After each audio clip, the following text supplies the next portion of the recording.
Dear listeners, thank you for your incredible support in helping our channel grow.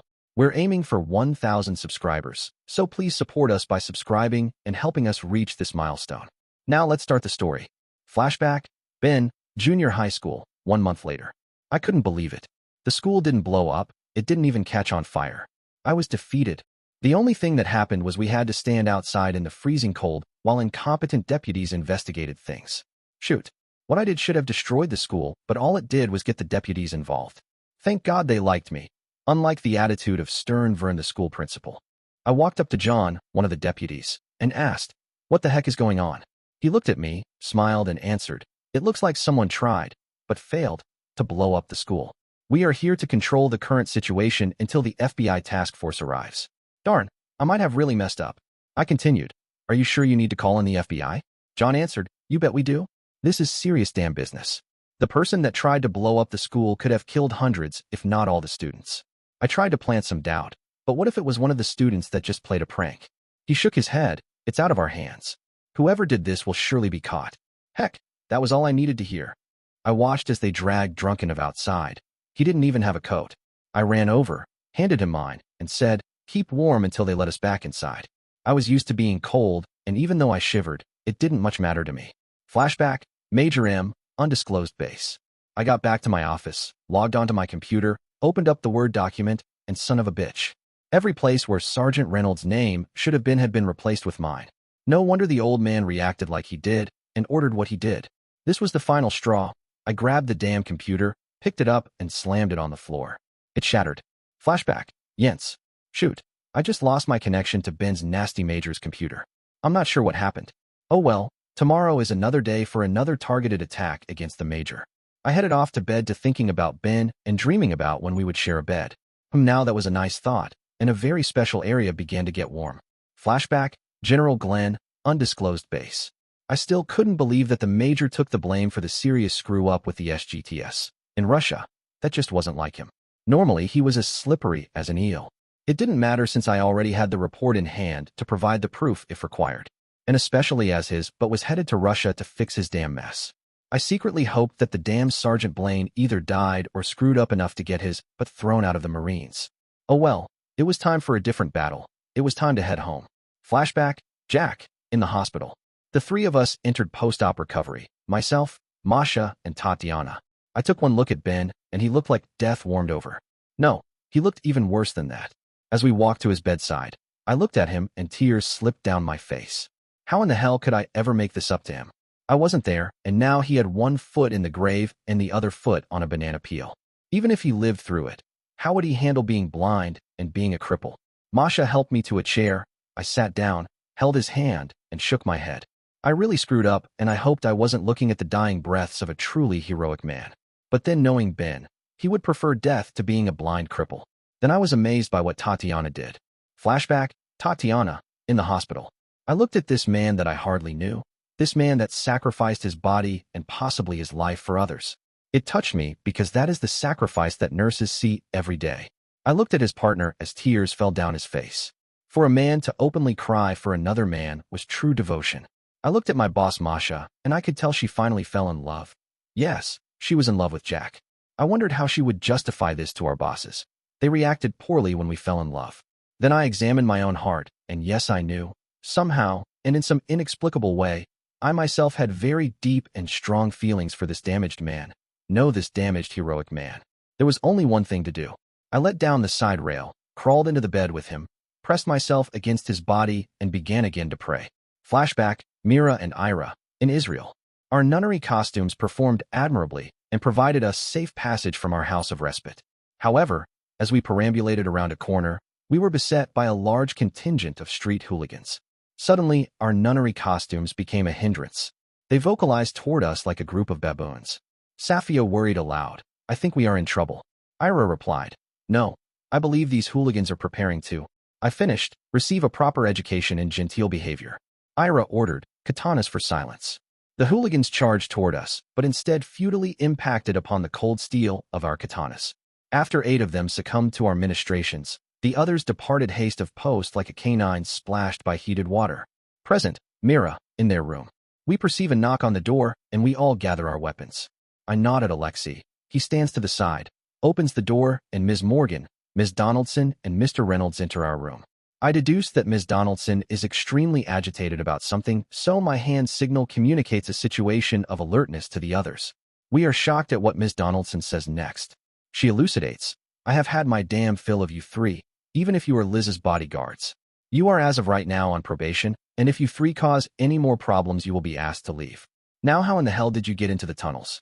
I prepare to respond when Ms. Donaldson's mobile phone interrupts. Ms. Morgan attempts to add additional information, but her mobile phone also interrupts. I visually communicate with Irinka and Alexei while I continue to consume my meal, refusing to exit. My behavior is dictated by Ben Blaine's prodigy's need for sustenance. Present, Jens, Sedankina's room. I deliver an ultimatum to the twins and Alexei. As I get ready to continue my rant, my phone rings. I look, note it's Tom, so I answer it. "Tom, what's happening?" He complains. Usually I would ignore it because he complains all the time, but this time I sense it's serious. "Jennifer, things have gone to hell in a handbasket down here. Inga's team was killed trying to get into the narcotic compound, and we barely escaped with our lives. I hate to say this, but the damn mission is a bust, and we're going to head back home. I'm not sure I like this idea, so I advise, listen, Tom, we spent all damn day fighting a Colombian narcotic army that I'm sure Megan sent after us. I wish like hell you had captured her. I'm sorry about the losses, but we need to regroup and discuss this as a team. Let me gather the forces while you make sure you're in a safe place and call the conference phone in 30 mics. I hang up the phone and begin to tell Jack what's going on. Present, Tom, Byron, and Inga, on a special mission in Venezuela. Jennifer hangs up the phone, and I'm almost dumbfounded. Byron nudges me and asks, "Tom, what the hell just happened?" I shake my head and explain, I don't have all the details, but Megan had her boss send a Colombian narcotic army after Jennifer. It sounds like it was a hell of a battle because it lasted all day. Jennifer is going to gather everyone, and we are supposed to talk to them in 30. Then we will all decide how to proceed. So, do you both think we are safe staying here while we wait for the conference call? Byron answers, "We're about as safe here as anywhere." Inga doesn't answer but takes out her phone, makes a call, seems to wait forever, then hangs up and says, "That is most strange. I could not reach Masha to receive her orders." Present, Liz, Sedankina's room. Jens lays into the twins and Alexei, not the wisest thing to do, while I try to defuse the situation when my phone rings. It's Samantha, so I answer it, and she starts, "Liz, I'm not sure of all the details, but we need another news van." I yell, "Samantha, what the hell is going on down there? We can't give you an unlimited supply of news vans. Those things are damn expensive." The phone gets quiet, and then I finally hear, "I'm sorry, Liz. Frank and I are with Stacy Summers at the vet because Frank accidentally shot Ben's horse, so we don't know any details. All I know is I got a call from Emmanuel telling me the van was wrecked and giving me the location to send a new van." I question, "What about Linus and his team?" Jens is done with her phone call, nudges my shoulder and whispers, "Yeah, find out about them because Maria said they were hot on Ben's trail." I repeat the request. Jens wants to know about Linus and his team. There's another uncomfortably long pause and Samantha answers, "Liz, I've really let you down on this because Emmanuel didn't say anything about Linus and his team. I promise I will find out as much as I can about everything." Jens is motioning that we need to wrap things up, so I respond, "Okay, Samantha, you get your butt busy and get me some damn information, otherwise these news vans are coming out of your pay." Present, Jens, Sedankina's room. Liz hangs up the phone after ripping Samantha a new one. I'd like to continue to rip into the twins and their bratty brother, but there are more important things to deal with right now. I order, "We have a major decision to make, so let's round up the troops and meet in the conference room in 10 minutes. One of the twins annoys me with a question, "Ms. Donaldson, should we attend?" I glare at her, but realize they might be a big help, so I fight back my anger and answer, "Yes, it would be good if you attended." Jack questions, "What about the beef stew?" I haven't finished dinner yet. I laugh and answer, "Please ask Mabel to bring those of us that didn't finish dinner some beef stew. And while you're at it, thank our extra friends for their help and send them on their way. Tell them to come back tomorrow after the deputies are gone to collect their weapons." Alexei interrupts, "Ms. Donaldson, I would much prefer Chef Mabel's stew of beef to my meal," refusing to exit. I laugh because he has correctly identified the problem with MREs. I then look at Jack, shrug my shoulders and order, "Jack, please ask Mabel to bring a hell of a lot of stew of beef in the conference room. Now let's get moving." Present, Jack, Sedankina's room. After I finish all my tasks, I head toward the conference room, pull out my phone and call Masha because she needs to be in on this. I let it ring until it goes to voicemail and leave her a message, "Masha, I love you and I need you to call me as soon as possible." I hang up and wonder what the hell is going on since it's not like Masha to not answer her phone. In fact, I can't even remember the last time she didn't answer. I arrive in the conference room. Jens looks at me and questions, Jack, what's wrong? I look at her and answer, Masha didn't answer her phone. Jens remarks, Jack, don't worry. There are places in these mountains that mobile phones don't work. I hope she's right, but somehow I feel. Present, Maria, taking care of her man. My phone rings and interrupts. Well, something that I don't want interrupted. I look, note that it's my princess boss, so I ignore the call. I have more important things to make that man to do. Present, Ben, Austin, Texas. Night moves. I walk into the damn bar and have the hell scared out of me. I hear, hey, it's the trucker's angel. Now how the hell did they know that? I look and see one of the truckers I'd helped, and then I understood. After that, hell, I couldn't pay for any drink. I'm not sure how many Boilermakers I had, but I sure wasn't feeling any pain. A news report came on about the scumsucker who was supposed to be the dance group benefactor's house blowing up and taking him with it. The whole damn bar cheered and I heard. He was one perv and deserved a much worse death than that. Then another report came on about the 3 SOBs I shot trying to screw the woman, and another cheer went up as I heard. Damn, it's about time someone took care of business in Austin. I get up to leave, but my trucker buddy offers, hell, let me drive you where you need to go. Now that was a problem. I forgot to ask Tatiana, no wait, Margarita, what the hell her address was. I think for a minute and respond, take me to the theater. He drives me to the theater, and I get out. I beat the hell out of the door until the janitor opens the door, takes one smell of me, and comments, damn, you actors sure like to tie one on. Come on, I have an extra cot set up. He hauls me into the theater where I sleep like a log until I hear a screech, Pavarast, where the hell. I cover my head with a pillow to block out the pain. Flashback, Ben, junior high school, 1 month later. Things were going crazy here. Something like this doesn't happen in a small town. Shit, nothing ever happens in any small town, like Leadville, without everyone quickly knowing about it.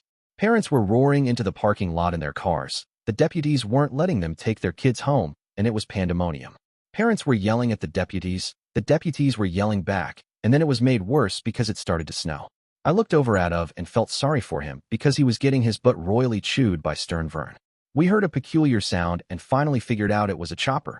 You see, Leadville was so high in altitude we didn't get choppers up here often. We watched as it got closer. It was one of those military twin-rotor choppers that sort of looked like 2 palm trees attached to a dumpster.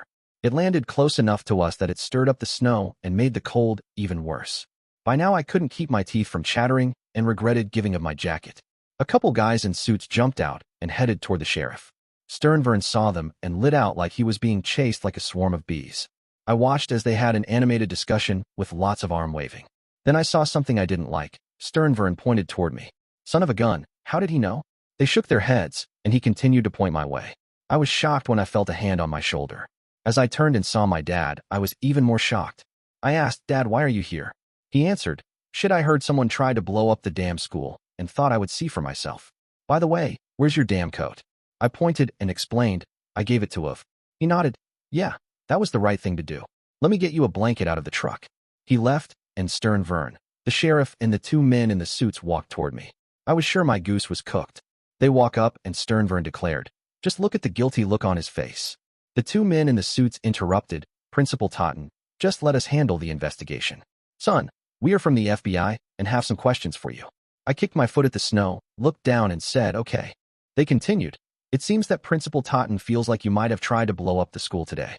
Now, son, you need to tell us the truth. I was about ready to buckle and confess to everything when Dad walked up, put a blanket around my shoulders and demanded, just what the hell is going on here? Sternvern said, we think your son tried to blow up the school today. Dad just laughed. Shit, Vern, stop riding my sons, but and go back to banging your sailor buddy in the basement. He blushed, and the FBI agents questioned, sir, are you telling us that you will vouch for your son? Dad continued laughing. I sure as hell do. If my son would have wanted to blow up the school, he sure as hell would have done it. Shit, I bet that damn old coal-fired furnace that has been here since I was a kid and went to this school finally blew its top. Probably because the janitor Of and Vern were busy playing hide the sausage. I was shocked. Vern took a swing at Dad. Dad stepped out of the way and then decked him. He glared at the FBI agents and said, well, that's enough of this bullshit. Look, unless you all are going to charge my son, I'm leaving and taking him with me. Then he opened up his coat and let them plainly see his Colt revolvers. The FBI agent started to say something, and the sheriff stated, you boys better let him take his son home. He's a nom-vet and doesn't put up with much crap. My dad took my hand, and we headed toward the truck. I was in shock. My dad stood up for me. When we got out of earshot, he said, I know you did that, you little shithead. I hated that school as much as you do and only wish I would have had the balls to try it when I went there. He cuffed me on the ear and added, but you'd better not do that again or I will beat you until you can't walk. What a long, strange day this had been, and I was completely worn out from all the different emotions. Flashback. Jens. I was up early the next morning, went downstairs and Daddy was in a great mood.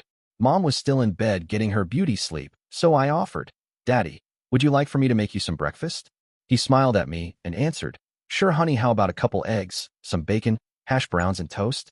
I stamped my foot and scolded, Daddy, you know you can't have bacon. He grinned and whined, hey, you can't blame me for trying. I smiled and relented. Well, okay, I will make you 2 slices, but that's it. I began to make breakfast and questioned, so Daddy, you sure seem happy today. What's the occasion? He laughed. Well, one of my majors finally made a mistake. It took all my control to not jump up and down for joy. Daddy continued. He admitted to doing something he shouldn't have, so I'm sending him to fix the problem. And suddenly, I was not so happy. Ben's nasty major, the one that was responsible for Ben getting wounded, was going to head to Russia. I didn't like this at all since he could really mess things up. Then I had a great idea and questioned, I thought you liked to send people to. What's that resort up in Greenland? Daddy choked on his coffee and laughed. What you called a resort in Greenland is about as far from a resort as possible, and it's called Thule. And no, he needs to fix the mess he made out of things. I sat the food down in front of Daddy, and his eyes lit up with delight. Honey, you gave me 3 slices of bacon. I twirled my hair, giggled, and said, gee, I guess I forgot how to count. Now if you don't mind, I'm going upstairs and do some work on the computer. He was busy with the bacon, so I waved and ran upstairs to my computer. I logged on in Rats. I still didn't have a connection to Ben's major's computer.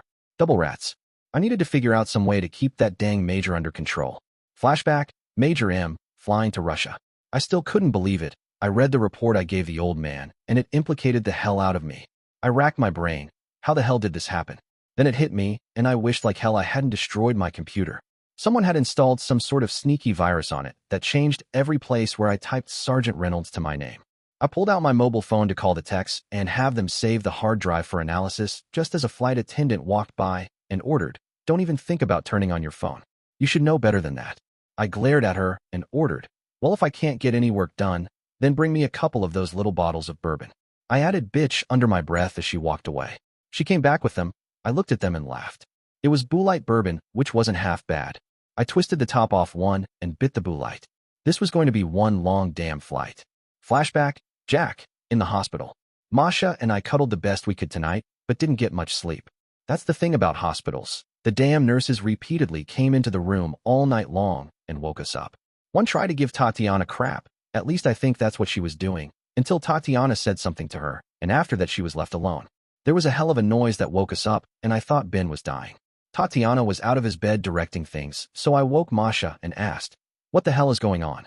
Tatiana replied, they are moving Ben out of recovery into the intensive care unit. I questioned, does this mean he's doing better? Tatiana replied, it only means he didn't die last night, but he is still not out of the trees. Masha stated, Jack, we need to go find some good food for you to eat. As if on cue, my stomach growled, but I complained, I need to be here for Ben in case he wakes up. Tatiana countered, Jack, you will not be any good to Ben if you are not at your best. Go and get some food, and I promise I will call you if he wakes up. Masha and I headed out to get some food. It was damn nice getting out of the hospital and smelling some fresh air. The damn air in a hospital always smells like death to me. Flashback, Tatiana, in the hospital. I was glad that Masha and Jack left. Jack wasn't bad, but being around Masha made me nervous. She was a good but hard boss, and I wasn't sure how she would react to my feelings for Ben. The feelings which I so foolishly revealed. We began to move Ben to the ICU, then something terrible happened. Flashback, Mira and Ira, in Israel. We finally arrived at the house of safety and commenced to reconnoiter the house. It appeared to be vacant. However, it was better to not be sorry, but to be safe. Once we were convinced the abode was not a trap, we approached the house, perambulated to the place the key was concealed, retrieved the key, and slipped into the house. Then Ira and I drew our katanas and swept the house for intruders. It was indeed vacant. We located the communication equipment, dispatched a report to Masha, and waited for a response. I suggested, Irinka, why don't you cleanse yourself? I knew she was bothered by the filth of Safia's domicile, while I stand watch. Afterward, I can cleanse myself. Ira smiled. Thank you, my sister. I promise not to consume on overly large amount of time. She headed to the bathroom, and I secretly smiled. I knew that Ira would consume all the hot water, But when you love your sister, you must make sacrifices. Present, Mira, in their room. The ill-tempered triumvirate depart haste of post from our domicile, and I continue to acquire sustenance until Alexei complains, Mira, why must you continue consuming the meal refusing to exit? We could instead partake of Chef Mabel's excellent stew of beef. I smile at him and elucidate, Alexei, because of my indelicate condition, I must constantly provide sustenance to support Ben Blaine's ward. Irinka adds, Sister, I feel Alexei is correct in this situation. Ben Blaine's ward would certainly prefer stew of beef to an MRE. And I would prefer it to having your MRE's silent but deadly disruption of my sleep tonight. I capitulate immediately, perhaps you are correct. However, I am conveying my MRE with me. You must remember, I am now consuming victuals for both of us. Remember, want not, waste not. Alexei corrects, Mira, it is waste not, want not. Irinka comments, the situation with Ms. Donaldson needs defusing. We cannot lose sight of our primary mission, to Ms. Morgan. I add in question, yes, I concur. Alexei, how do you feel we can rectify the situation? Alexei responds, well, we could eliminate her, but that would cause too many unintended issues. Irinka expounds, Alexei, provide me your analysis of what precipitated her anger toward us. He thinks for a moment and foolishly postulates, well, she is a woman, so therefore she is mentally unstable. We both stop, glare at him until he laughs. My sisters, I am teasing. I decide to not continue to flagellate this expired equine and change tactics. I wink at Irinka and commence my retribution planning as I continue to consume the MRE en route to the room of conference. My brother, I do not think you have experienced times of hunger. My sister Ira, perhaps now would be a good time to start this portion of his training. Ira recognizes this game and contributes. Mira, yes, perhaps he should continue to consume his MRE while we partake of Chef Mabel's stew of beef. Unfortunately, Alexei oculates our ill-concealed smiles and uncovers the ruse. He laughs and explains, your facial expressions have betrayed your actual intentions. I will not be fooled by my two sneaky sisters. Then Ira seriously says, yes, Alexei, we were teasing you. However, Mira is correct, so we will in the near future need to test you by removing sustenance for some period. Alexei brags, I am not concerned that I can overcome that test. I tease, in view of your confidence, shall we commence tonight? He pedals in reverse. I would prefer if we could commence it another day. We arrive, take our places, and I continue to consume my MRE. Chef Mabel queries, Mira, why are you eating that? That poor excuse for a meal. I crimson as Alexei informs her, Chef Mabel, Mira possesses the delicate condition of impending motherhood and must acquire sustenance for two. The revelation further crimsons my face and appears to apply flames to Chef Mabel's derriere. She rapidly fills a large eating vessel and orders, Mira, give me that MRE, and here is a big bowl of my beef stew. Now if I ever see you eating pig slop like that again, I will spank you with my spoon. Alexei laughs, Chef Mabel, I would like to see that. She shakes her spoon at Alexei and teases, young man, if you don't behave there will be no beef stew for you. Alexei bows his head in contrition. I am sorry, Chef Mabel. Please accept my humble apologies. Chef Mabel smiles at him and hands him a bowl. Then she looks at me, shakes her spoon and scolds, Miranda, why aren't you eating my beef stew? At her insistence, I consume a small portion, discover it is delectable, and smile. Chef Mabel, this is wonderful stew of beef. Chef Mabel calls, Sharik, here boy. You can have the rest of this MRE. Sharik locomotivates rapidly. Chef Mabel sets the MRE on the floor, and we are stricken with mirth at the next occurrence. Present, Jens, conference room. Mabel tries to feed Sharik the rest of Myra's MRE. Sharik takes one smell of it, howls, and runs away. We all begin to laugh, and Alexei comments, see Mira, meals refusing to exit are not even fit for a Canis lupus familiare to consume. I rap on the table to get everyone's attention and begin. You may continue to eat, but please stop the slurping and moaning. I called this meeting because we need to make some decisions. Everyone here knows that we were attacked today by a Colombian narcotic cartel army. We can assume Megan had her boss send them after us. What most of you don't know is that Inga's team which went to apprehend Megan was lost except for Tom, Byron, and Inga. I watch as Ira appears upset, stands up, and leaves the room. Now where was she going? Jack questioned, do you know anything about their plan of attack? Mira states, and how she knew about it I have no idea. They used a direct frontal attack, assuming the element of surprise would provide them the hand of upper. Alexei corrects, my sister means the upper hand. I continue, so we need to make a decision on how to deal with this threat because it doesn't look like it's going away. Now, I am open for suggestions. Jack puts his spoon down and begins. We were lucky as hell we got through this today, with just Zarika being injured. And from the little I know about the history between Jens and Megan, we can't assume this is going away. So we can either hunker down here and make sure the security system is on, or we can take the fight to them. I personally feel we need to take the fight to them. Todd signs and I translate. I would concur with Jack. However, since we know a direct frontal attack will not work, I would suggest a small infiltration team approach the compound from the air. The question becomes, do you still wish for Megan's capture, or shall we terminate her? Hammer says, adhere needs to die. That gets agreement from everyone at the table. I wrap the table again. Look at Todd and question, well, Todd, do you feel like leading this mission? Todd signs, I would consider it if I could choose my team. I look at everyone and question, does anyone have any problems with this? No one objects, so I continue. So who do you want for your team? Todd signs, myself and the terrible triumvirate. I demand, who the hell is that? He smiles. Well, they wanted to use the name Death Squad, but I personally like the terrible triumvirate better. It's Mira, Ira, and Alexei. Alexei excitedly agrees. Yes, that is a better name for us. And would you really consider letting me participate on this mission? Mira gets ready to say something when Ira walks into the room and shocks us by saying, Ms. Reynolds has not been taking her phone calls, so I did some investigating and determined she has been abducted. Jack leaps to his feet and yells, what the hell? Who took her? Somehow Ivan figures out what we were saying and begins crying, Mama, Mama. Mira and Alexei walk over to comfort Ivan as the rest of us question the hell out of Ira. Present, Tom, Byron, and Inga, on a special mission in Venezuela. Damn it to hell. It's been an hour and Jennifer hasn't called us back. Byron is standing watch and Inga keeps trying to call someone with no luck. Finally, I make a decision, even though I don't like boats. Listen, I don't know what the hell is going on, but we can't wait around here forever. Inga, let's haul to the boat. Once we're there, we can shove off, enjoy the additional safety, and be more mobile. Byron agrees. That's a great idea. I haven't been on a boat in forever. I hope it's a sailboat. Inga responds, well, Byron, you will have your wish since she is a very nice sailboat. Do you know how to sail? Damn it. That's a question you never ask Byron because he will now flap his mouth about sailing for hours. We take off for the docks. Present, Ben, Austin, Texas. I slept like a log at the theater while 4 more faces got red says and went away forever. Suddenly I heard a screech. Paver asked where the hell. I cover my head with a pillow to block out the pain. Margarita yanks the pillow off my head and complains, I waited up for you, and you never came home. I was so worried about you. I heard her sniff, and she accuses me. Paver asked, you were out drinking last night, I should. Thank God the conductor interrupted her by announcing, could everyone please gather around? I have some sad news.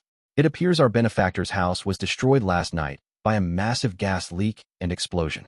They are still looking for him, but they don't feel anyone could have survived the blast. This will be a blow to our orchestra, but we need to overcome this tragedy. I shake my head and can't believe they feel it is a tragedy. If they had seen what I saw in the fat scumsucker's house, they would have lynched him. I'll wait. No, this is Austin, which isn't really part of Texas at all. The conductor continues, we will start in 10 minutes, so get warmed up. Shit, I don't need to be warmed up. What I really need is a cup of strong black coffee.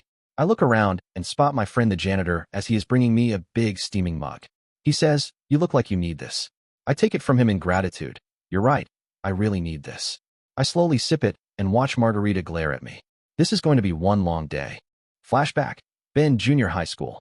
While I felt sadness that I didn't blow up the school along with everyone in it, including myself, I accomplished one thing. School was closed for 2 glorious weeks. You might think that being around Dad so much was a bad thing, but if I did what he ordered me to do, he didn't beat me. While at school, there was no way for me to escape the daily tortures received from the other students. Things were now a little different between Dad and me. I noticed it the same night I made my attempt to blow up the school. We were sitting at the dinner table and Dad asked. It shocked me because we never talked at the dinner table. Tell me, shithead, how did you try to blow up the school? I looked at him, blinked a couple times. This couldn't be my dad. He demanded, what the hell is wrong with you? Do you have beans in your ears? Now answer my goddamn question. I hesitantly replied. I threw twice the normal amount of coal in the furnace and then put about 50 aerosol cans in it along with some chemicals that made it smell like rotten eggs. He stared at me, and I could tell he was thinking. He then asked, so what happened? I played with my food a little and answered, well, the furnace belched out a lot of smoke and the foul smell of rotten eggs. Dad laughed. I bet it made some of the students sick as hell. I laughed, yes, sir. Some of the girls even threw up. He slapped his leg and laughed for about a minute, then said, you should have known, shithead, that the aerosol cans wouldn't blow up the school. You should have gone to the old mine, found some of the old dynamite that's laying around there, and used it. I couldn't believe this was my dad. So I questioned, are you telling me I can try again? He glared at me and stated, hell no.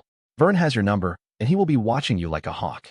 That reminded me of something, so I asked, Dad, You implied that Vern and have had a relationship. Is that true? He looked at me and replied, Shithead, remember Vern was in my class in school, and it was well known he liked boys and not girls. I felt brave, so I asked one more question. So why is it that Vern hates me so much? Dad laughed again. It was really strange to hear him laugh. Hell, he doesn't hate you. He hates me and takes it out on you. You see, I caught him one day when he was forcing a little boy. I beat the shit out of him for it and told him if he ever did it again, I would cut his tool off. Well, that was news to me. However, the newfound accolades from Dad for trying to blow up the school didn't last. But that didn't matter since I had his praise for a few days. The FBI and the sheriff's department never did discover it was me that tried to destroy the school. The case was closed, and the end of our 2 glorious weeks of extra vacation also came to an end. It was our first day back at school, and the first thing we had was a school assembly. We trudged into the cold as heck gymnasium, took our seats, and stern Vern began the announcements. First, I'd like to welcome all the students back to school. Now, while you might have thought you had an extra 2 weeks of vacation, you are wrong. We will extend the school year by 2 weeks to make up for the days missed. Everyone in the gym moaned and complained until stern Vern wrapped his hand on the podium and continued. The school cannot afford to replace the furnace, so we have been searching for replacement parts for our existing furnace. Until those are found, we will have a very limited number of space heaters in the classrooms. I would suggest that you dress warmly until we can find the parts. There were more complaints and murmuring. Stern Vern slammed his hand on the podium and continued. While the FBI and sheriff's department couldn't discover who tried to blow up the school, they are convinced it was one of you. Yes, that's right, one of the students. Just know that we will be watching, and next time we will catch the culprit. He looked directly at me, and I didn't like it at all. He finished by saying, Students, unfortunately, we had to fire Irvin the janitor for incompetence. I'd like to introduce you to our new janitor. His name is Sam. Hearing that Irv was fired made me feel a little sick to my stomach. I sure didn't want him to lose his job. Later that day, a group of us snuck back into the gym, went up on stage, and discovered the peephole into the girls' shower had vanished, just like Irv. Then I heard, what the hell? Clear? Flashback. Yents. I woke up very early and had a great idea on how to control Ben's major. But this was going to take major work. I logged into my computer and worked like crazy. Finally, I was able to do what I wanted to do. I crawled back into bed and fell asleep thinking mess with the best, die like the rest. Flashback. Major M, Russia. We finally landed in Russia, and I had talked the flight attendant into quite a few more little bottles of bourbon. I wasn't feeling any pain. In fact, there was so much eye candy around I was beginning to think I might actually enjoy Russia. That was until I walked down the jetway and saw what looked to be a small army. When they saw me, one of them in a suit stepped forward and ordered, Major, do not resist us or we will shoot you. Now turn around and put your hands on your head. I complained. Look, I don't know what's going on, but I have a diplomatic passport. The man continued, which was revoked by your country while you were in flight, because you are a known terror. I sputtered. The men aimed their weapons at me. Then I decided I'd better comply. I turned around and put my hands on my head. The man came up, handcuffed me, and I was led away. How the hell did this happen? I bet it was the doing of the old man. Flashback. Masha, taking care of Jack. It was good to get my Jack out of the hospital. Every time he looked at Ben, I could tell he blamed himself for the injured Marine's injuries. Now I had a different set of problems. I needed to find a good restaurant, and then I needed to contact my office and determine what was occurring with the Sedankina twins. I stopped a person on the street and inquired, are there any good restaurants close to the hospital? The person informed me of one 5 blocks away, so I took Jack's hand and announced, I think I found us a good place to eat. We reached the restaurant, walked inside, and I was a little disappointed. But then, I should have known. This was a village restaurant, not a Moscow restaurant. It was, however, very clean, and the food smelled good. We sat ourselves at a table. The waitress brought us some menus, and I noticed as she flirted somewhat with Jack. Thank God he didn't notice. I asked, Jack, my love, what would you like to eat? He shook his head. Masha, I'm not sure what I want. Why don't you pick something good for us? I looked over the menu, but even though it was breakfast time, I decided Jack needed something more substantial than blini. The waitress returned. I placed the order, and she flirted even more with my Jack. Jack asked, Masha, do you think I could get a cup of coffee? I shook my head and replied, Jack, you cannot drink the water in these small towns because it will make you sick. Unless I made it for you and boiled the water, I wouldn't trust the coffee here. However, the tea should be good, and I ordered some for us. Jack sighed. I'm not much of a tea drinker, but I guess it will have to do. The waitress brought the tea, and the little sucka actually put her hand on Jack's shoulder. I had a good mind to kick her rear.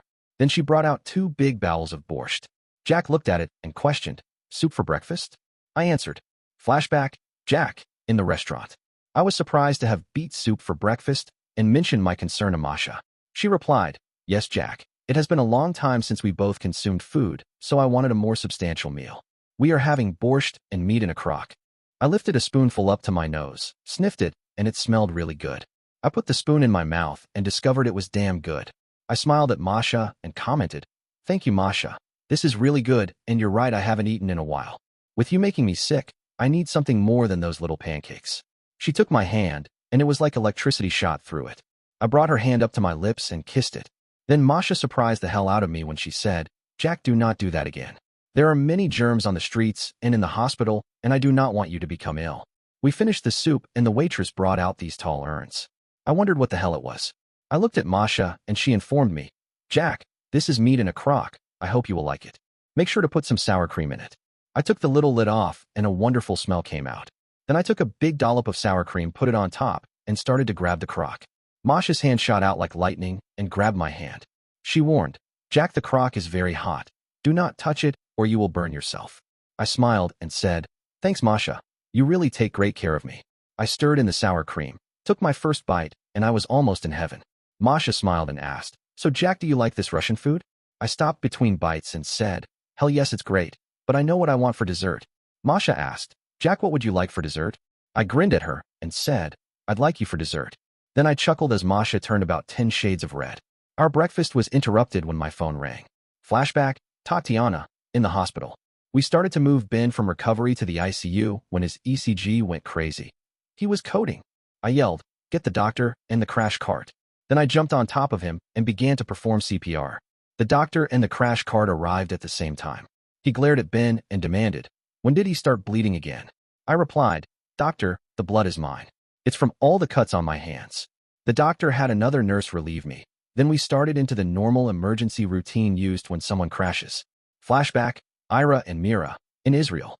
Marinka was nice to me and allowed me to cleanse myself before she performed a similar action. While I can tolerate many adverse conditions, I cannot tolerate the prolonged presence of vermin on my body. Safia's refuge, combined with the most sad torture house, had left me feeling foul. I stepped into the scalding shower and scoured my skin until it was practically raw. When the water began to cool, I stepped out of the shower and patted my skin dry. I again perceived myself as a human being. I walked out of the bathroom and my sister teased, "Irinka, please do not inform me you consumed all the heated water."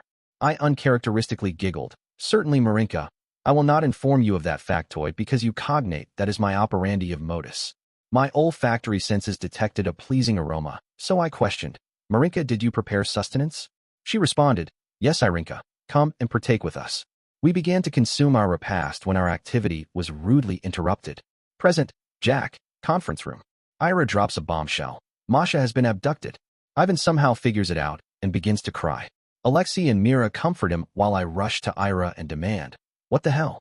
Who has taken her?" Ira states, "Mr. Reynolds," of that I could not yet ascertain. However, without any doubt, she was abducted. There are protocols which we operationally pursue, and she has not followed our procedures.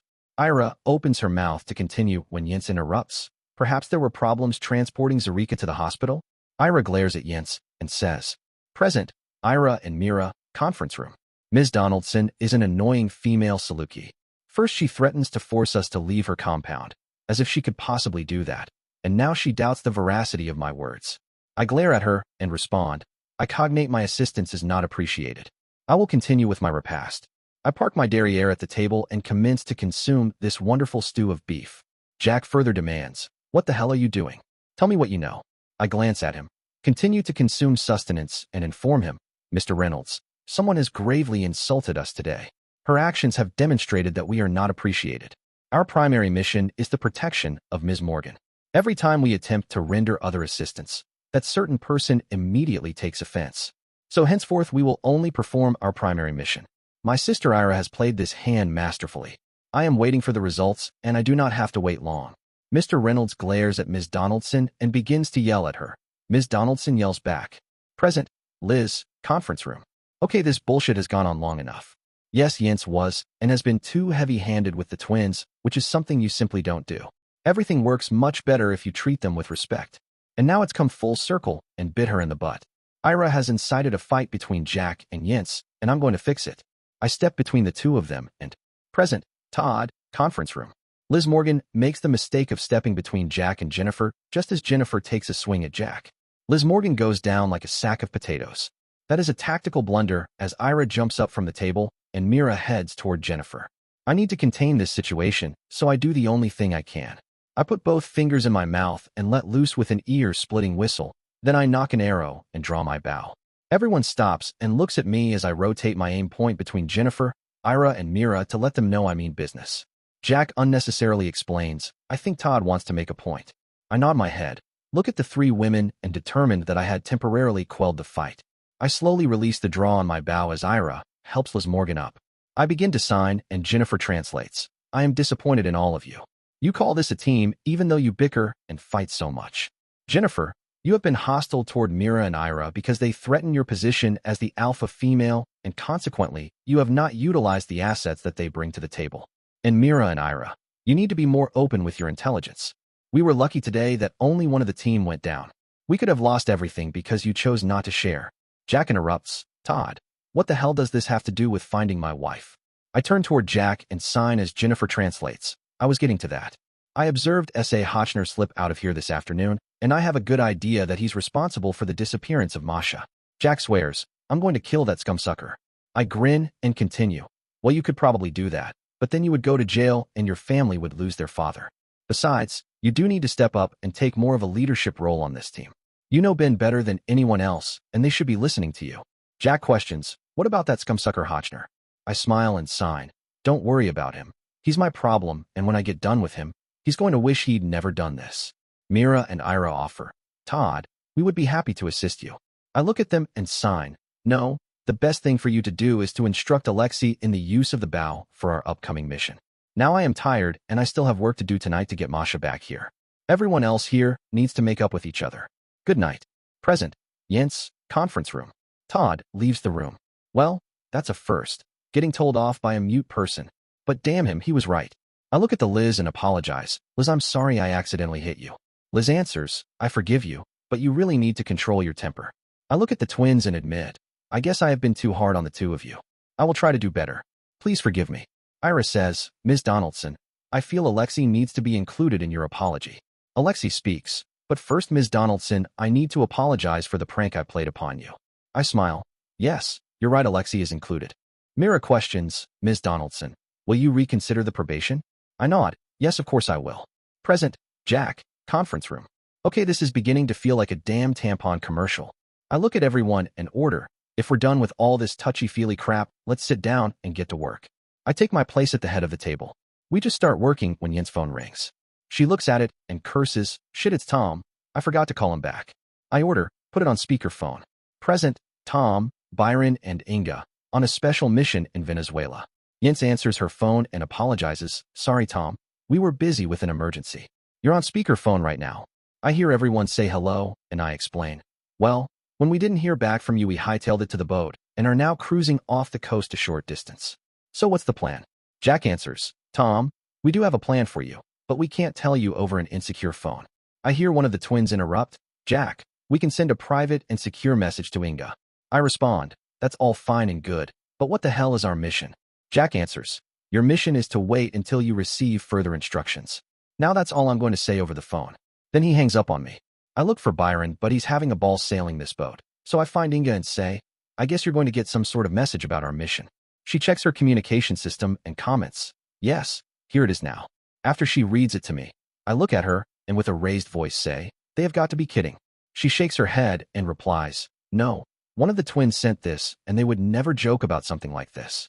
I shake my head and wish I was back at the cabin eating some of Mabel's damn fine cooking. Present, Ben, Austin, Texas. Well, if I thought yesterday was hard, today's worse because I have a world-class hangover. Plus Tatiana, Margarita, is thoroughly pissed at me and does little things to throw off my performance. Thank God it's time for lunch when the conductor calls me over and complains, Pavel, the next time you show up for practice with a hangover will be your last practice. I briefly wonder what I am doing here anyway, but apologize, sorry about that, it won't happen again. Then I head over to the lunch line, which I paid for the vocalists, and I have to admit, it's a great spread. I will need to be careful I don't eat too much because it will affect my singing. I load up a plate, head over to where Margarita is sitting and ask, do you mind if I sit with you? She gives me the stink eye and grumps. This is a free country, sit where you wish.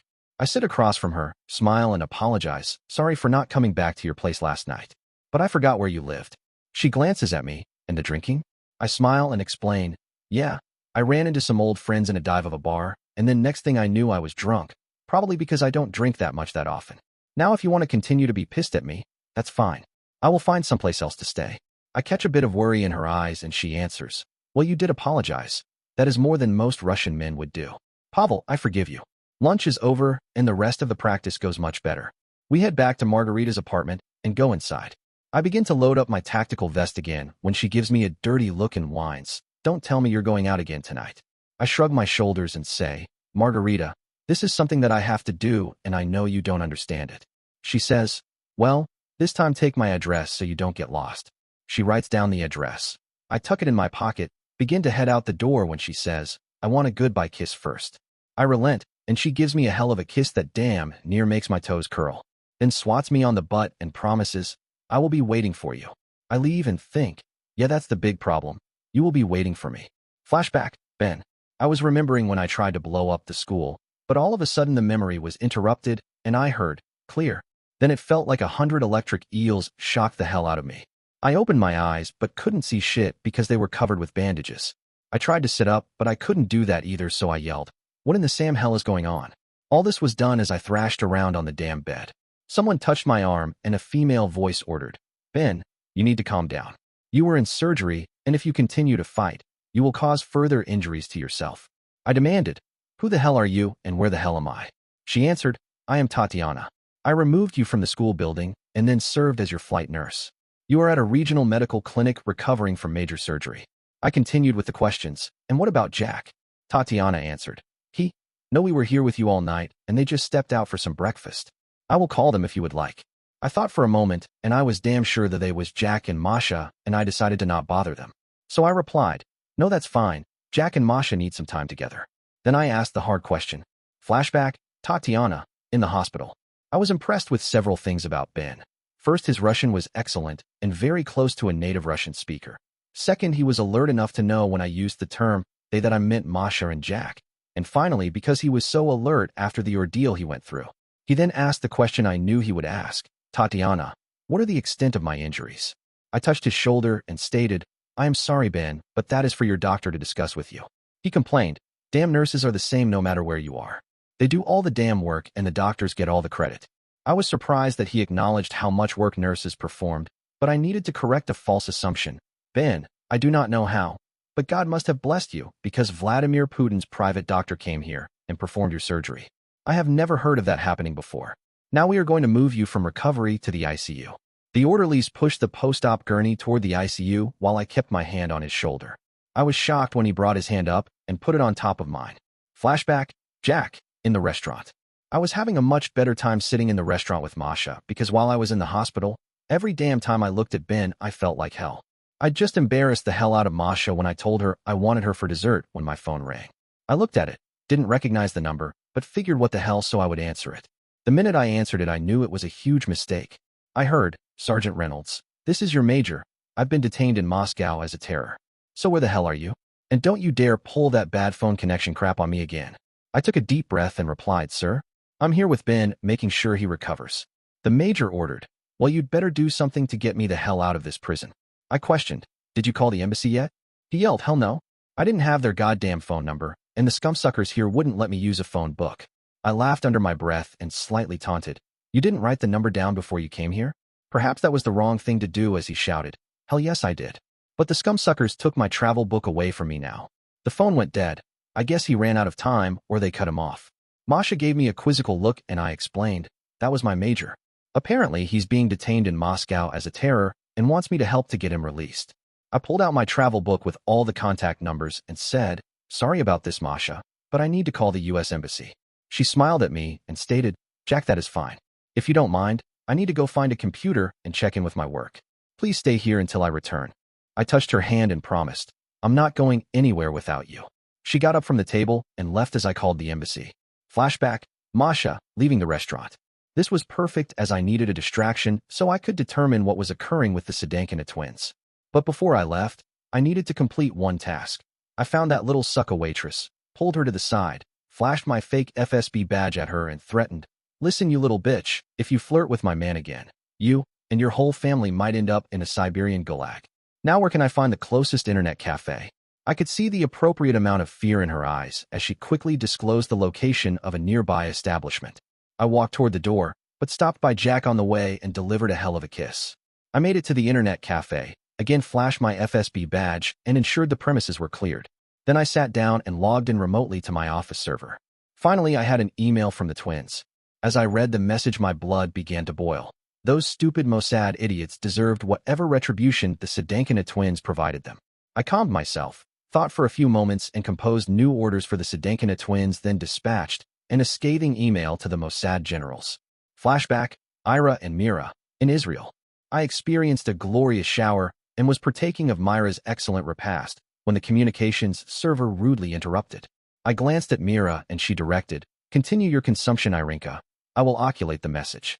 I traversed to the communications server, oculated the received email from Masha and the second blind copy email to the Mossad generals, and smiled. Working for Masha was multiple times superior to working for the beast. I dashed off a quick acknowledgement, traversed back to the table, sat down, and stated between bites, "Masha has provided clearance for us to eliminate any and all of those involved in the incident of your kidnapping." She also informed the Mossad generals of the situation and that elimination of the perpetrators was the only recourse. Irinka smiled and commented, "That was not the response I expected." I replied, "Yes, we have adjusted expectations to match what the beast would have done, but Masha does things differently." Safia reminded us, "You won't forget about trying to locate my sister."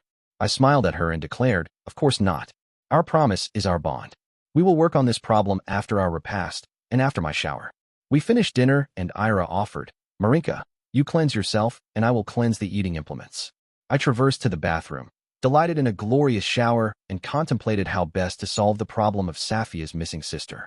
I quickly developed a diabolical plan. Flashback, Glenn, undisclosed base. I was preparing to leave the office when my aide buzzed me. I hit the intercom and questioned, "What the hell is it?" He said, "Sir, it's the Russian ambassador on line 2. He says it's an emergency." I wondered what the hell the major screwed up now. Can't he do anything right? I sat back down, picked up the phone, punched line 2, and stated, "This is General Donaldson. What's the emergency?" The ambassador replied, "General Donaldson, we are not sure what has happened, but an intolerable situation has occurred with the major you sent here. His passport was revoked in flight, and he was added to the terror watch list. The FSB has taken him into custody, and I believe we are going to require your assistance to get him released." I leaned back in my chair and thought it over. It serves the scumsucker right. I should leave him in the damn prison. But then I might have to go to Russia myself, and that's the last place I wanted to go. I replied, "Okay, what do you want me to do?" We talked for a bit and came up with an action plan. I hung up the phone, walked out of the office, and ordered my aide. "It looks like the major got himself into some sort of trouble in Russia. Get one of the colonels to take care of this ASAP, and then have him report the findings to me." Yes, rank had the privilege of delegation. I headed home to fight a different battle with the old lady, one where rank didn't matter, and I had no option of delegation. Flashback, Jack and Masha, at the hospital. We headed back to the hospital after we both ate and took care of our separate business items. I chuckled and Masha questioned, "Jack, what is so funny?" I replied, "I was just thinking about the major's problem with the FSB and how damn funny it was. To be truthful, it couldn't have happened to a more deserving person. He's a pain in the butt most of the time." Masha squeezed my hand and continued, "Do you know his purpose for being here?" I thought about it and replied, "He's probably here to make sure this doesn't become a huge international incident. Ben should have never been in harm's way, let alone be actually wounded." I didn't like what Jack said about the major or his partner Ben. It appeared to me as if Ben was possibly going to be in serious trouble and Jack might be selected to receive the blame. We continued to walk the 5 blocks back to the hospital, and I came up with a plan to save Ben. Of course, it is only incidental that my scheme would also save Jack. We arrived and Tatiana met us. She began her discussion in Russian and Jack asked, "Can you please speak English?" Tatiana began again. "Ben is in the ICU and is awake. However, he does not know the extent of his injuries yet." Jack said, "Well, hell, let's go up and see if we can cheer him up." We proceeded to the elevators, took them to the ICU floor, walked in, and there was Jack's partner sitting up in bed. Tatiana scolded, "Ben, you were told to stay on your back." Ben complained, "My damn back was getting tired laying on it." Jack questioned, "Ben, are you giving the nurses a bad time again?" Ben shouted, "Jack, how the hell are you? It seems like forever since we've talked." I suggested, "Jack, Why don't you and Ben get reacquainted while I make a phone call? Ben smiled. Masha, it's good to hear your voice. How are you? I replied, I am fine. Now you mind Nurse Tatiana, or I will find you an old, ugly nurse to take care of you instead of this young, beautiful nurse. Then I stepped out into the hallway, made a few calls, and put my plan into motion. Flashback, Ben and Jack, at the hospital. I said, Jack, where the hell are you? Come and sit beside me. I felt him take my hand, and he asked, Ben, what the hell did you do this time? I laughed. Jack, hell, I did what the hell needed to be done. The brass was sitting on their butts, and then one of the damn Russian soldiers accidentally launched a RPOA shemel into the school roof. After that, I saved as many hostages as I could. Jack scolded, Ben, you shouldn't have even been there, let alone let yourself get wounded. I interrupted, yeah, Jack, I know I screwed up, but I should be right as rain in a couple days. Flashback, Tatiana and Ben at the hospital. When I heard Ben tell Jack about the RPOA shemel being launched into the school roof, I knew I needed to have a private discussion with Ben. I touched Jack on the shoulder and ordered, Jack, you need to leave the room for a few minutes while I check Ben's dressings. He gave me a dirty look, but said, okay, but let me know as soon as possible when I can come back in. He left the room and Ben questioned, is he gone, Tatiana? I replied, yes, he is gone. Then Ben surprised me when he said, okay, why did you lie to Jack to leave us alone? And don't try lying to me about it, since I can tell from the tone and timbre of your voice when you lie. I sat down beside his bed, took his hand, and explained, Ben, we both know what happened at the school because we were both there, but we cannot mention the fact that a Russian soldier fired the RPOA shemel rocket into the school roof without provocation. Doing that is like signing a warrant of death. Ben complained, but that's what happened. I shushed him. Yes, but this is Russia and things are done differently here than in America. If you tell the truth, then you will die, and I do not want that to happen. I began to cry and Ben said, Tatiana, you sound like you're crying. Why? I replied, Ben, I do not know why, but I really like you. I saw this wounded man smile, and he asked, so are you really as beautiful as Masha said you are? I moved Ben's hand to my face, and with such a gentle touch he explored my face. He found the tears, wiped them away, and stated, Tatiana, a woman as beautiful as you should never cry. Then his hands dropped back to my hands, and he asked, Tatiana, why are your hands bandaged the way they are? I could not believe this man who was so terribly wounded was worried about me. I replied, I cut my fingers when I was removing ceramic shards from your back. He gently held my hands and simply said, thank you, Tatiana, for taking care of me. This time I cried silently for this wonderful man. Present, Masha, FBI interrogation room. I am furious. I never thought the American FBI would act so like the Russian FSB. Special Agent Hochner came into Zarika's room, showed me his credentials, even though I could tell he was FBI, then told me I needed to accompany him to the local FBI headquarters. Now I am sitting here in this interrogation room, and they have turned up the heater to make it uncomfortable for me. Such a childish ploy. When I am released, I will make S.A. Hochner wish he'd never been born. The worst part is I have not been allowed to call Jack or anyone else. Stupid S.A. Hochner confiscated my phone. I only hope they are foolish enough to attempt to retrieve information from it. S.A. Hochner opens the door, slowly walks into the room, and pretends concern with an exclamation. Sorry, Masha.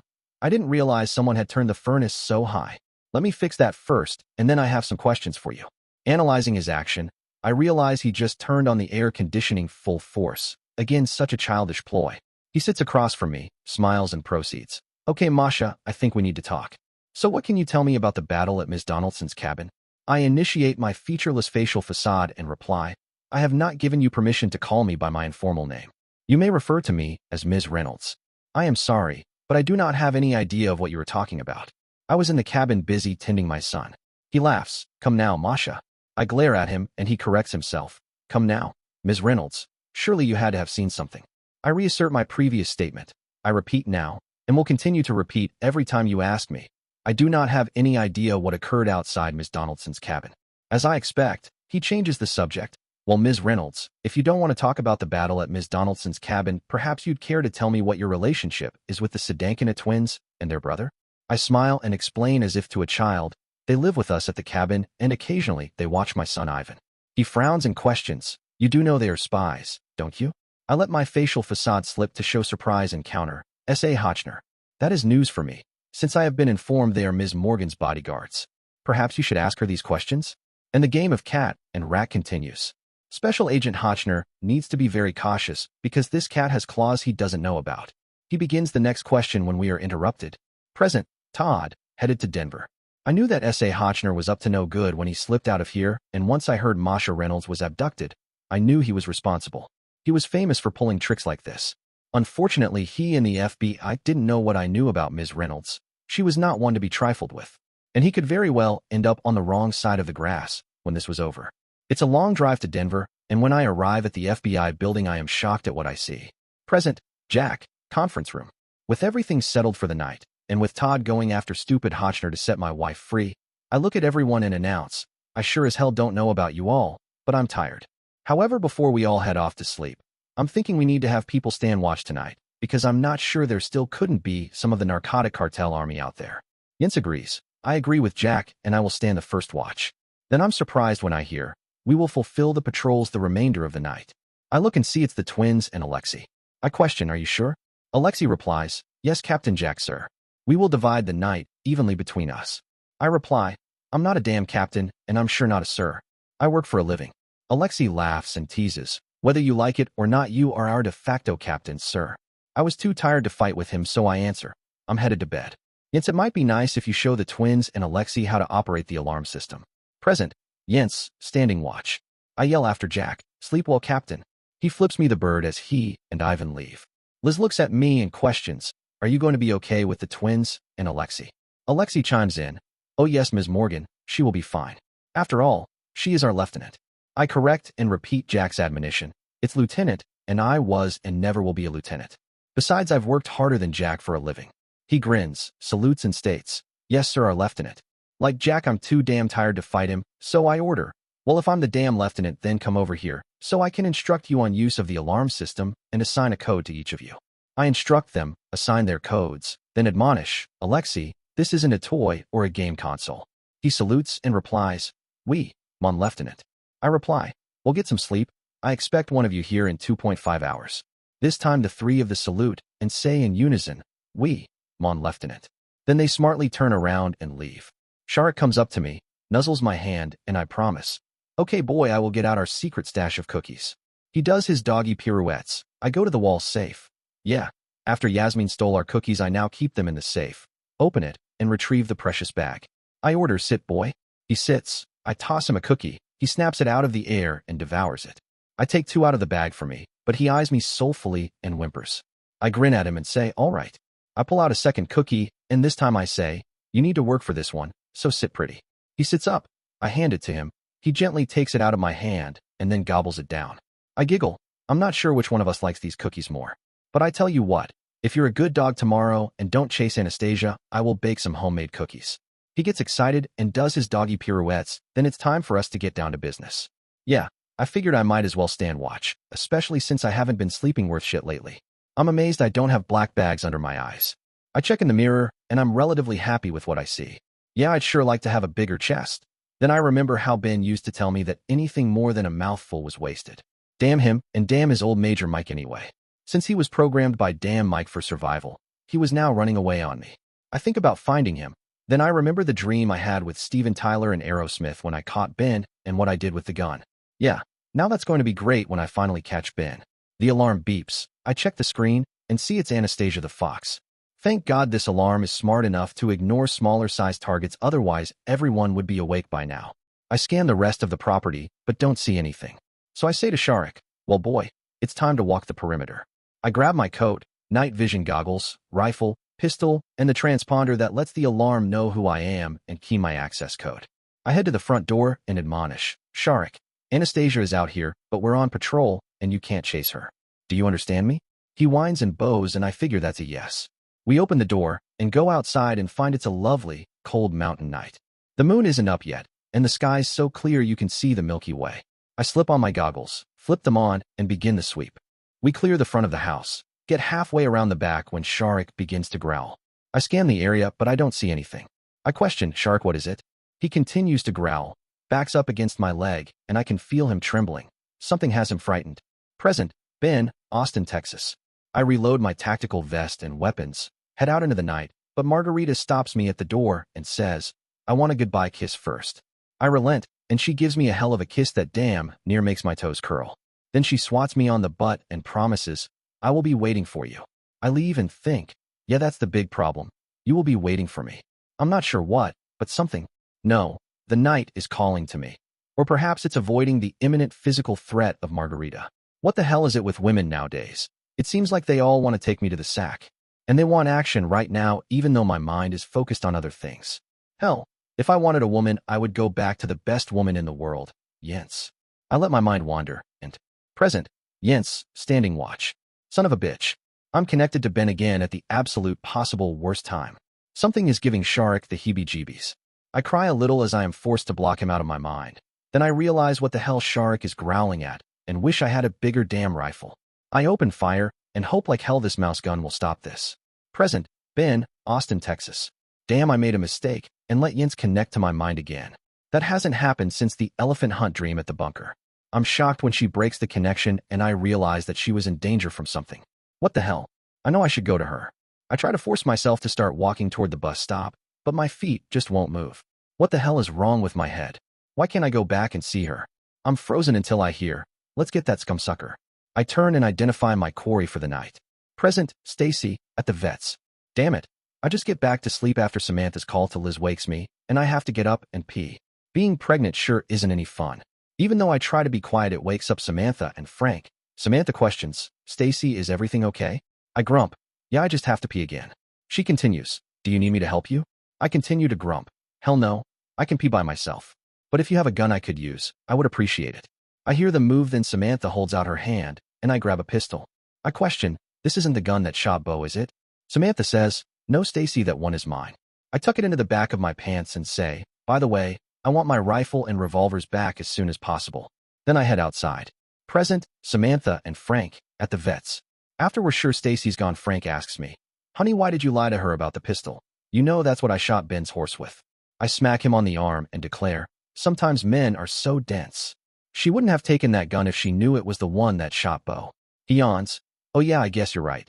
Then he rolls over, steals all the damn blankets, and begins to snore. I decide I need to pee too, so I get up and head outside.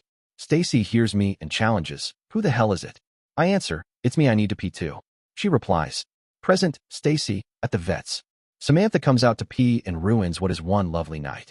The moon is just rising, and it's so bright I can see almost everything. I order her, well, don't come over by me and pee. She giggles, don't worry, I wasn't going to. When I'm done, I stand up and hear a huffing noise that sounds, well, a little familiar. I look around, then I hear Samantha scream bloody murder. Bear? There's a bear over here.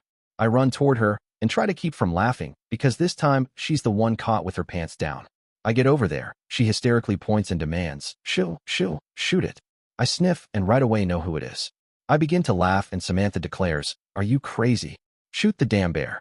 I inform her, well, your husband has already shot Ben's horse, and I'm sure as hell not going to shoot Ben's pet bear. Then I yell, Wojciech, stop scaring us and come over here where we can pet you. He snuffs, growls, and walks toward us. He gets closer and smells worse than ever. I say, Samantha, you need to pet him so he knows you're his friend. She pets him and says, he smells really bad, and now my hands smell just as bad. I fight laughter because that was my plan, but I say, come on, Wojciech, you can sleep in the barn with us. We head to the barn. I find a stall for Wojciech and he ambles in, falls asleep, and begins to snore. I think this is a great situation, snoring in stereo. I lean my head on Bo and he moves a little. I get comfortable, drift off, and have such a nice dream of Ben and Wojciech. Present, Samantha, at the vet's. I try to get to sleep, but between my husband stealing the blankets and snoring, Ben's bear snoring, and the nasty bear smell on my hands, I can't get to sleep. Then I decide to put my hands under the blankets, that way I can't smell them. It works, and finally I fall asleep. Present, Tom, Byron, and Inga, on the sailboat. Byron is having entirely too much fun, so I know I need to do something to cause a little pain. I say, well, since we're staying here, don't we need to anchor somewhere for the night, and then don't you two need to stand watch? Byron admits, yeah, I suppose you're right. Inga says, there are some mooring buoys ahead. Byron pulls up close to one. Inga snags it with a boat hook and ties us off. I say, well, I'm hitting the sack, have fun you two. Byron questions, aren't you going to help to stand watch? I answer, hell no, commander's prerogative. I head inside, find a bunk, and hit the hay. I can't believe Tom pulled that crap, but I look at Inga and ask, do you want first or second watch? She offers, I will take first watch. And I'm thankful because I'm damn tired. I crawl downstairs and hit the sack.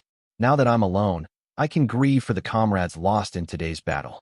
I let the cleansing tears flow down my cheeks and swear that we will avenge their deaths. Present, Maria, Linus, Matt, and Jim at a restaurant. I am hungry as hell after kicking Mossad butt and taking names, then making out with Linus in the back seat. What I really wish we could do was get a hotel room so I could reacquaint with Linus properly. Instead, we settle for a truck stop restaurant. We walk in, the patrons give us a funny look, and I whisper to Linus, "What's wrong?" He whispers back, "All the truckers are on edge because they think we're looking for Ben, their trucker's angel." I grab his arm and make a big show of saying, "Honey, after your sweet lovin', I'm so hungry I could eat a whole damn horse." The truckers chuckle, my distraction works, and the four of us slide into a booth. And the truth is, the last thing on my mind right now is finding Ben. I want some damn food first, then we will worry about Ben. Flashback, Tatiana, at the hospital. Ben had really touched my heart, and I was crying silently for him. I started to compose myself when Masha walked into the room and saw my fresh tears. I expected to be lectured, but Masha surprised me. She smiled and simply asked, "Tatiana, where's Jack?" I answered, "I had him step out of the room, and I thought he was right outside." Masha got a panicked expression and stated, "No, he wasn't there when I arrived." Ben did not help when he laughed and commented, "Shit, that's just Jack. He's always getting lost." Masha motioned for me to assist her in the search for Jack. I squeezed Ben's hand and said, I must go and help Masha find Jack. Ben was helpful this time when he suggested, "Well, knowing Jack, he's either looking for coffee or booze. When you find either one of those, you will probably find Jack." Flashback, Ben, at the hospital. Damn, it was nice having Tatiana here holding my hand. Since I couldn't see, it helped me to calm down. But now that she was gone, it was time to figure out what in the hell they were doing to me. I tried to remove the bandages over my eyes, but the scumsuckers did too good a job, and I couldn't budge them. Then I tried to move my legs, and what the hell? My legs wouldn't move. In fact, I couldn't even feel my legs. I fell back on the bed, which wasn't the wisest thing to do because it hurt my back, and tried to get my head around. Oh no, don't tell me I'm blind and crippled. I immediately started to feel sorry for myself. Then I remembered the look on the faces of the hostages I saved. And then I began to really think. Well, it was a small price to pay for those kids. Hell, one of them might even go on to become someone famous. And me, well, I served up royally. Yeah, the Marines would throw my butt out for this, and I would have to go back to the cabin. At least I still had all the money my damn dad had left me to live on. I heard a crapload of noise as some people walked into the room. I questioned, "Hello? Who's there?" I was shocked when I heard. Flashback, Jack, at the hospital. I needed one of two things, either a cup of coffee or a drink of something stronger. Since this was a damn hospital, they had to have one or the other. I really didn't know where the hell I was going, so I wandered into a room, figured out it was the doctor's lounge, and damn straight. There were a couple doctors setting in some chairs, and they passed a bottle between them. I walked up, made some motions, and they figured out I wanted a drink. They motioned for me to sit down and passed me the bottle. I took a big slug of it, then I started to cough. This sure as hell wasn't vodka. It kicked like a damn mule. The doctors got a big laugh out of my antics, so we continued to pass the bottle, and soon we were best friends. Flashback, Tatiana and Masha at the hospital. We began to search for Masha's Jack, and I apologized. "Masha, I'm sorry that I have shown my feelings." She interrupted me. "Tatiana, do not be sorry for that. Instead, be joyful." I questioned, "But we are not." Again she interrupted, "Yes, that's what they tell us. But we both know better. So if my secret is safe with you, then your secret is safe with me. Now let's find Jack because he's sort of a lost lamb without me." I was very worried about Jack. He shouldn't just run off and not let me know where he was going. While Ben speaks Russian as well as a native speaker, Jack speaks Russian more poorly than a very young child. We continued searching, and when I prepared to go through a door, Tatiana cautioned me. "Masha, that is the doctor's lounge, and we are not allowed to enter." I did not care, so I opened the door, walked in, and saw my Jack with two doctors. All three of them were stinking drunk. I yelled, "Jack, what are you doing?" When Masha yelled at Jack, the doctors berated her and described her as a ball-busting bitch. When they attempted even worse insults, Masha displayed her fake FSB badge, flashed it at the doctors, and then used invectives I had never imagined I would hear from her. She berated the size of their manhoods so eloquently they were flushed with anger. But because of her perceived position, they did not dare do anything except fume. Masha then walked over in front of a very drunk Jack and ordered, "Jack, you are coming with me." Jack laughed, which further infuriated Masha. He then looked at the doctors and slurred, "Sorry guys, the little woman is upset." The doctors laughed. Masha grabbed Jack's arm, and we practically dragged Jack out the door. Flashback, Jack, at the hospital. Damn, those Russian doctors were great guys. I finally figured out we were drinking some sort of kick-butt moonshine they made right there in the hospital. Hell, it was so damn strong that I was drunk before I even knew what happened. It was probably a good thing the 2 Mashas and 2 Tatianas. Hey wait, there can't be 2 each of them. Well, it's a good thing they came and got me while I could still sort of walk. They led me back toward Ben's room, but when we arrived, the place looked like some sort of circus. Masha ordered, Tatiana, we need a room where we can conceal Jack. They turned me around so quickly, I damn near puked and almost fell down. Then they took me to another room, helped me into bed, and flashback, Glenn, undisclosed base. As I was traveling toward the upcoming battle at home, I continued to fume. What the hell? I couldn't believe it. How the hell did the damn major get this so screwed up? This was the last thing I wanted to happen. Another potential international incident. Someone's head was going to roll for this cluster shit. I looked up the phone number for damned Sergeant Reynolds, called it, and he didn't answer either. I was pissed as hell. Flashback, Ira and Mira, in Israel. I completed my shower, traversed to the main room, and directed, Safia, you must take a very complete shower. She looked at me curiously and questioned, Mira, why? I answered, it is part of my plan to regain freedom for your sister. Now perform as ordered. She hurried into the bathroom, while I apprised Irinka of my plan. Ira grinned and stated with admiration, Mira, that is truly a diabolical plan. Then she teased, if your planning is assisted by cleansing your cranium, perhaps you should shower more frequently? I countered, perhaps if someone did not frequently deplete the heated water, I might take advantage of your suggestion. Safia traversed out of the bathroom too rapidly to have cleaned properly, and Ira threatened, Safia, that amount of time was not sufficient for adequate completion of your task. If you cannot perform more suitably, I will be forced to assist you. Safia stuttered, Ira, your help is not needed. I will return to the shower and do a better job. She disappeared back toward the shower while Irinka and I perused the possible clothing requirements for her and new costumes for us. This was going to be delightfully delicious. Present, Masha, outside the FBI office. A blaring alarm disturbs the interrogation, and we quickly exit the building to stand in a specified area of the parking lot. I am secretly laughing internally as one of the FBI technicians comes over to S.A. Hochner and complains, that damn phone you gave us blew the hell up, injured one of our best men, and set the building on fire. S.A. Hochner glares at me and demands, Ms. Reynolds, would you care to explain how the hell that happened? I allow my facade to display surprise and surmise. S.A. Hochner, it must have been the aftermarket battery my husband installed. He rudely interrupts, don't give me that bullsh. His mouth drops open as he looks past me. Curious to ascertain what has so affected S.A. Hochner, I partially rotate to the side so I can continue to watch the agent and also see that Todd is approaching. Todd walks up to me, smiles, and begins to sign. Present, Todd, outside the FBI office. I am shocked. The FBI office is fully ablaze. Thankfully, I find Masha and S.A. Hochner outside of the building. If she had perished in the fire, I would hate to think what Jack would do. I hear S.A. Hochner swearing at Masha, but he abruptly stops when I walk up. I sign to her, and she translates, S.A. Hochner, under whose authority did you take this woman into custody? I watch as he squirms and admits, under my own. I wanted to get to the bottom of what happened at Ms. Donaldson's cabin. I was pissed off and signed so quickly Masha interrupted, Todd, I cannot translate if you sign too quickly. I slow down, but add emphasis, S.A. Hochner, once again you have made a serious blunder. This woman is an exceptional mother, the wife of a personal friend of mine, and is expecting another child. What you have done exposes the Bureau to a multitude of lawsuits and investigations. I am taking her back with me to the Ms. Donaldson's cabin and reporting this to your superiors. I take her hand.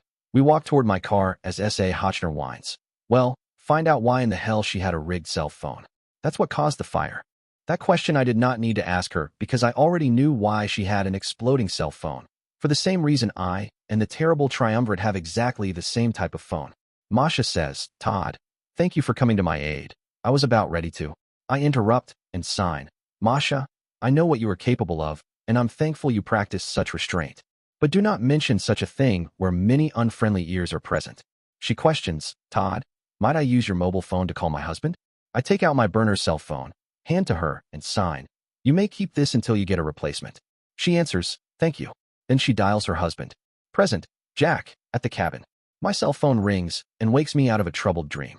I look, don't recognize the number, but answer it anyway, and hear, Jack, my love. It's Masha. I sit up in bed and interrupt. My love, where are you and how are you? She's crying and answers, Jack. S.A. Hochner came to the hospital and took me to the FBI headquarters. Todd came to rescue me. I am released, and I'm proceeding back to the cabin.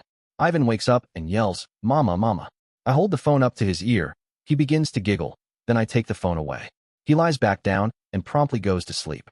I begin to say something when I hear gunfire outside and say, "Shit, Masha. Something else is going on here, and I need to go." I bail out of bed, toss on my clothes, grab a rifle, and head for the door. Present, Masha, outside the FBI office. I look at Todd and plead, "Todd, something bad is happening at the cabin again. Is there some way we can get to the cabin post haste?" He signs, "I think I might be able to acquire a helicopter for us." He does acquire a helicopter with a pilot, and we proceed to the cabin with utmost urgency. Present, Mira, Ira, and Alexei, at the cabin. My tympanic units detect the sound of rifle fire, 5.56 rifle fire to be exact. I sit upright in my bed and state, "Ms. Donaldson is experiencing additional difficulties outside the cabin." My warning applies flaming matter to Ira's and Alexei's posteriors. We are out of bed in an instant, seize our weapons and charge for the front door. My sister Mira is correct. There are multiple weapon discharges which we need to investigate. However, we must also be prudent, so I order, we must follow proper procedure when exiting this domicile. We arrive at the front door, are met by Mr. Reynolds, and I caution, procedure everyone. Neglecting to check the security system, we carefully open the front door, which triggers a devastating tympanic klaxon, and we then slice the doorway into situational awareness pie. Present, Jens, standing watch. How the hell did a bear, not just the normal black bears we have in Colorado, but a grizzly bear, get onto the property, let alone this close to the cabin, without triggering the alarm system? I will figure this the hell out later. Right now I have my hands more than full. The bear is aggressive as hell and begins running toward me while I'm firing like hell at him with this damn mouse rifle. And it's not stopping him. In fact, it seems like it's only pissing him off more. Then I see a flash come in from the side. It's Anastasia the fox. I make sure not to shoot her. Ben would never forgive me if I did. As she leaps on top of the damn bear, and her action fires Shark up. He charges the bear. The bear takes a swipe at him, but misses, and Shark bites the hell out of him. The bear bellows. The house klaxon goes off. Thank God. Someone must have heard my shots. The security lights come on and illuminate everything. Then the bear shakes and tosses both Anastasia and Shark off of him and begins to head toward me again. I begin to fire again as the twins, Alexei and Jack, show up. I yell, "Be careful where you're shooting. Anastasia the fox and Shark are here somewhere." Alexei lets go with a 40mm grenade from the launcher on the bottom of his M4. It hits the bear square in the chest, and the next thing we know, we're blown backwards and covered in bear entrails and shit. One of the twins states the obvious, "Brother, that was not a wise choice of projectiles." Alexei teases, "However, the bear is no longer a problem." The other twin declares, "My family, I am in some distress." That lights a fire under all our butts. Present, Ben, Austin, Texas. As a mob begins to head toward me and begins to threaten me, I mentally question, what the hell has gone wrong with Austin? Then I realize something has always been wrong about Austin. Yeah, it's in Texas, but it sure as hell isn't Texan. I announce, "You scumsuckers might want to leave before I kill you all." One laughs, "Yeah, you and what army?" I pull up my 300 AAC blackout and end his pitiful life. Then I begin to work my way down the line that's approaching. One of them finally gets smart and yells, "Shit, he must have a whole damn army with him. He's killing all of us. Let's get the hell out of here." But I'm not letting them off that easy. I chase the scumsuckers down and end their miserable lives. Happy again with my achievements for the night, I head back to Margarita's apartment and hope like hell she's asleep. I use the keys she gave me, open the door, and oh hell no, she's not sleeping. Now I have a different sort of battle on my hands. Margarita declares, "Finally, you are home, and finally we can celebrate." I look at her and decide to cloak the truth in a lie. "Margarita, unfortunately you are not my type." Yeah, after connecting with Jens again tonight, I knew that she was really my only type. Since I couldn't be with her, I really don't want to be with anyone. Margarita blinks and then giggles. "Pavarast, do not tell me?" I interrupt. "Margarita, I would really rather not discuss this, not tonight and not ever." She then surprises me and says, "Pavarast, do not worry. I will work to find one who is your type." I think, oh great, out of the frying pan and into the fire. At least she leaves me alone tonight, and I get some decent sleep on the couch while more faces disappear. But the ones that remain give me more bullshit than ever. Present, Stacy, at the vet's. I keep myself from laughing when I hear Wojciech wake up and amble towards Samantha and her damn horse-shooting husband.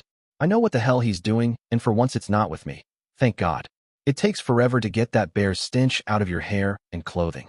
I hear him settle down and wonder what the hell is going to happen in the morning when Samantha and her damn husband wake up. Then I worry the scumsucker might actually shoot Wojciech. So I softly call, "Wojciech, get back in your stall, or you might get shot." And remarkably, he gets up, returns to his stall, and then I can't get to sleep again because of all the snoring. Present, Inga, Byron, and Tom, on the sailboat. I have completed grieving for my comrades, and I know what must be done. I compose a note detailing to Byron how to use the communication equipment. Then I acquire multiple weapons and slip over the side of the boat. I wake up when it's my turn to take watch. Damn, Tom is snoring like a freight train, and I wish like hell I could wake him up. I head outside, but I can't find Inga anywhere. I flip on the lights, find her note, and swear. That crazy woman is going to be the death of us. I run back into the cabin and rouse Tom. Tom, Inga went after Megan and the narcotic cartel by herself.